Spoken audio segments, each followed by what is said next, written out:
Assalamualaikum warahmatullahi wabarakatuh. Perkenalkan, nama saya Putri Zahra dari kelas 10 IPS 3. Pada kesempatan kali ini saya akan membacakan biografi tentang R.A. Kartini.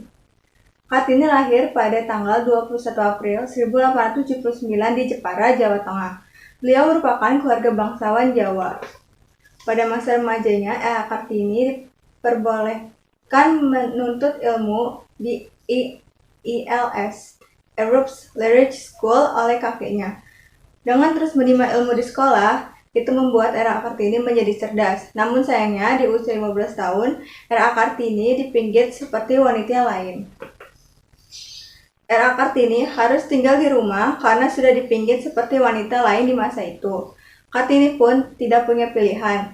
Hal itu tentu membuatnya gundah gulana.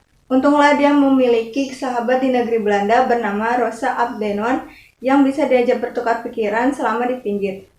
Pertukaran pikirannya dilakukan lewat surat menyurat. Kefasihannya dalam berbahasa Belanda memudahkan komunikasi dua sahabat beda negara ini.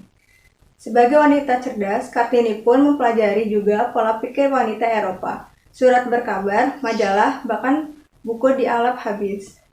Dari apa yang dibacanya, Kartini tahu bahwa kehidupan wanita Eropa dengan wanita Indonesia sungguh berbeda di kala itu. Di Indonesia, wanita memiliki status yang rendah. Wanita Indonesia tidak pernah mendapatkan persamaan, kebebasan, dan otonomi serta kesertaan hukum.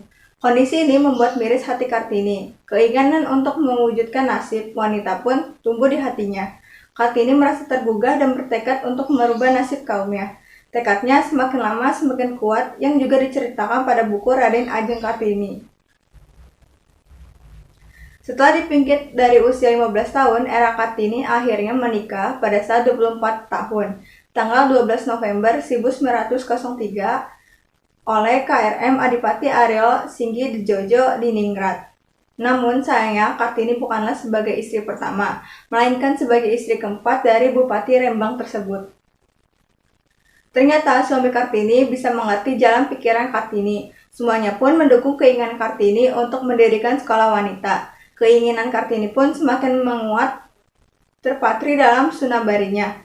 Dia tidak dapat membendung lagi keinginan membebaskan para wanita.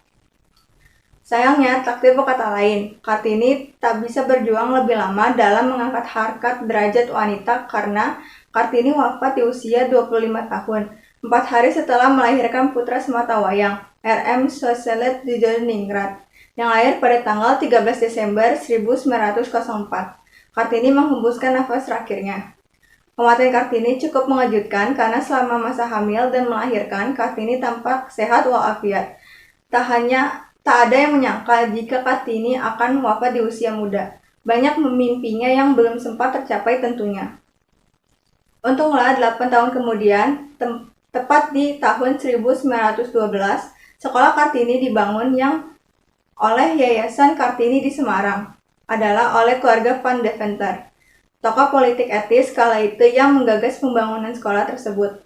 Tak lama pembangunan pun tersebar di Yogyakarta, Malang, Madiun, Cirebon, dan beberapa daerah lain. Selanjutnya saya akan membacakan biografi tentang Vincent Guerrero, pahlawan kemerdekaan Meksiko.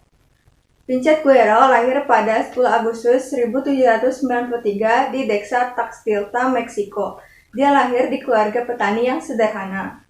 Vincent Guerrero ingin sekali memerdekakan Meksiko dari para penjajah termasuk Spanyol. Akhirnya Guerrero bergabung dalam gerakan revolusioner. Dikarenakan Guerrero cukup tangkas di medan tempur, akhirnya dia diangkat menjadi pemimpin pergerakan revolusi di wilayah selatan.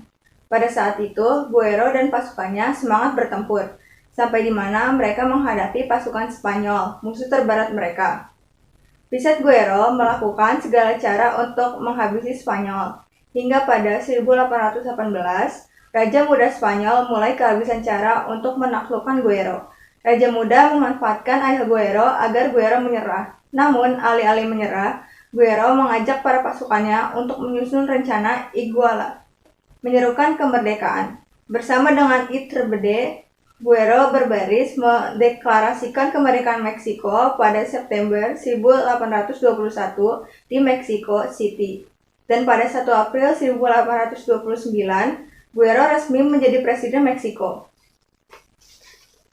Sekian presentasi dari saya. Wassalamualaikum warahmatullahi wabarakatuh.